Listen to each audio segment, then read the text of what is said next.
Hi, my name's Miss Dawson from Mellors Primary School. I'm going to read you another story this evening, and this time I'm going to read you a book called Croc and Bird, written by Alexis Deacon. Now, Alexis Deacon also wrote a really brilliant book called Bigu, which is a big Mellors favourite, so I hope you're going to like this as much as I do. Croc and Bird. Get my glasses on.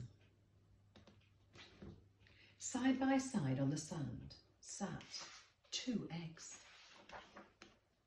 a bird and a crocodile. "Hello, brother," said Bird.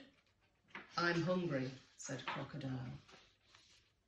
"Open your mouth as wide as you can and food will come," said Bird. So they waited and waited, but food did not come. "Perhaps I should go and look for some," said Crocodile. "I wonder what food looks like.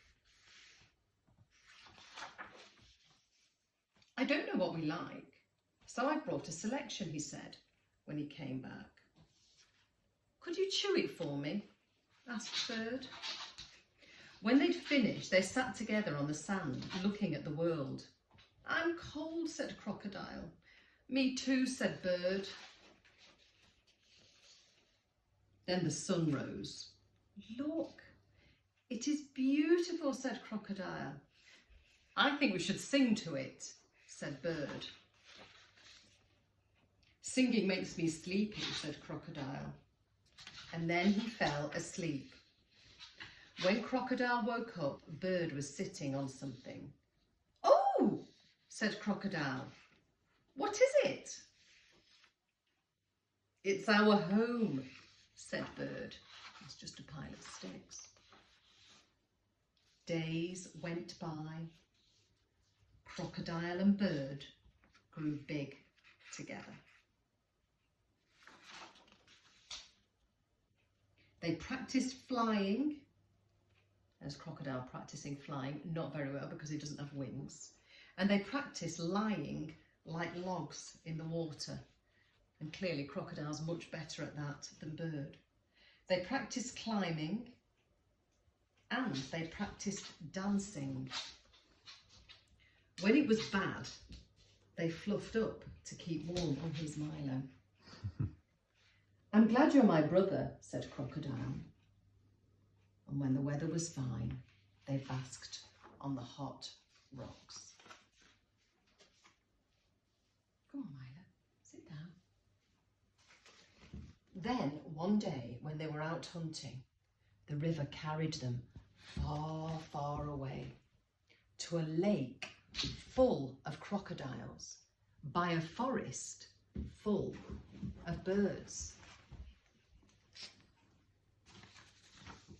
I think Milo likes this story a lot. They looked at them and then they looked at each other. "Oh," said Bird. "How silly we've been. We're not brothers at all," said Crocodile. "Oh, I suppose we have to say goodbye," said Bird. "Goodbye," said Crocodile. And Crocodile swam off to be with the crocodiles, and Bird flew off to be with the birds.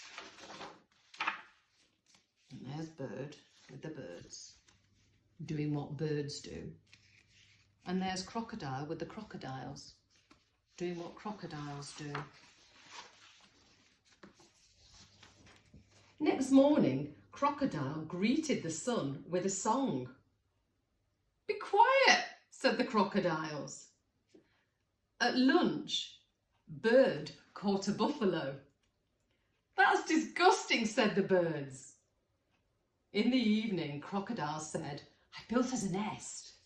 But no one cared, and when it got dark, Bird flew away by himself. "Come back," called the other birds. "We don't fly at night." Bird found Crocodile perched in a tree. "I couldn't sleep," said Bird. "Me neither," said Crocodile. "I missed you," said Bird. "Me too," said Crocodile. "Brother?" said Bird. "Yeah," said Crocodile. Good night. I love that story because to be family, you don't have to be the same or look the same. You don't really have to have the same kind of habits. But family is just about togetherness, and that's what I really love most about this book. Good night.